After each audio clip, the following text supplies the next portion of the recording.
इसके पश्चात हमारे जो ज्ञापन वाचन का कार्यक्रम है, तो प्रशासन के यदि कोई साथियां उपस्थित हो तो वे सूचना को नोट कर लें कि 4 बजे के लगभग हम एसडीएम महोदय को ज्ञापन देंगे। उनका कोई भी प्रतिनिधि यहाँ उपस्थित हो जाए ज्ञापन लेने के लिए। 4 बजे का समय है साथियों।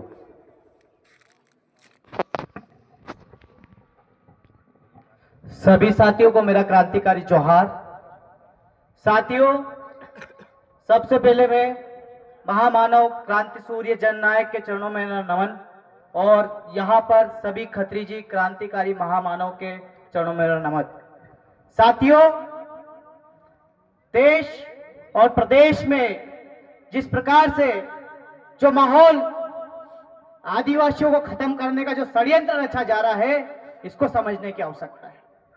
साथियों, जो रूलिंग पार्टियां आज के वर्तमान में है और संगठन के माध्यम से जो आदिवासियों के अधिकारियों और ग्राम पंचायत को खत्म करने का काम कर रहे हैं, जो कि शब्दों के माध्यम से मैं बताना चाह रहा हूं, यह आदिवासियों को वनवासी और जनजाति के नाम से खत्म करने का काम कर रहे हैं। आप जब जनजाति बन जाओगे, जब वनवासी बन जाओगे तो स्वर्गवासी भी बन जाओगे, इसमें कोई दो मत की बात नहीं है साथियों। पर जब आप आदिवासी बने हो तो आपको नक्सलवादी बना देंगे। जब आप आदिवासी बने हो तो आपको नक्सलवादी के साथ में गुंडागर्दी बना देंगे। तो साथियों, आपको अपने अधिकार और अपने कानून को जिंदा रखने के लिए आपको आदिवासी को जिंदा रखना पड़ेगा। सबसे पहले आपकी विचारधारा, संगठन आएंगे जाएंगे खत्म होंगे, आदमी जाएगा खत्म होगा, पर विचारधारा कभी खत्म नहीं होना चाहिए साथियों।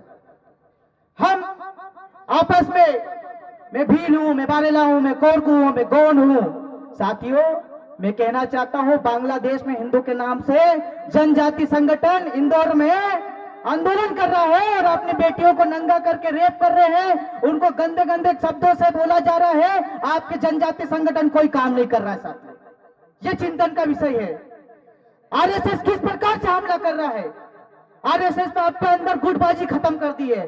पुलिस प्रशासन के अंदर भी, यहाँ के जितने भी शासन प्रशासन के अधिकारी जितने होते हैं, उनको भी आपस में लड़ाने का काम करके खत्म करके आदिवासियों के अत्याचार शोषण को बढ़ाने के बाद में भी इन्होंने किस प्रकार से खत्म कर दिया है। आदिवासियों के अधिकार को खनन करने का काम कर रहा है, आपस में लड़वाने का काम कर रहा है। इसको समझने की आवश्यकता है।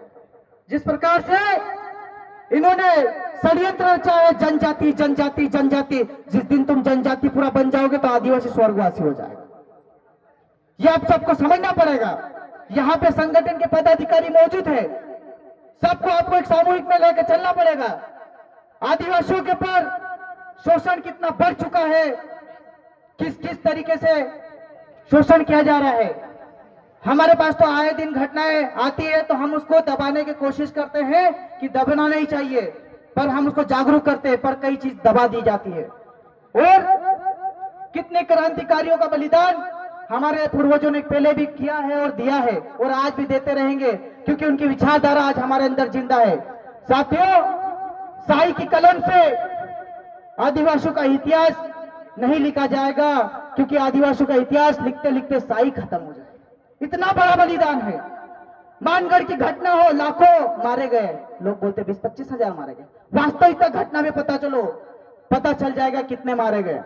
हमारे टंटेबिल बिरसा मुंडा, उन्होंने बिरसा मुंडा ने कहा है, बढ़ो तो घास की तरह मत बढ़ो, न फसल की तरह।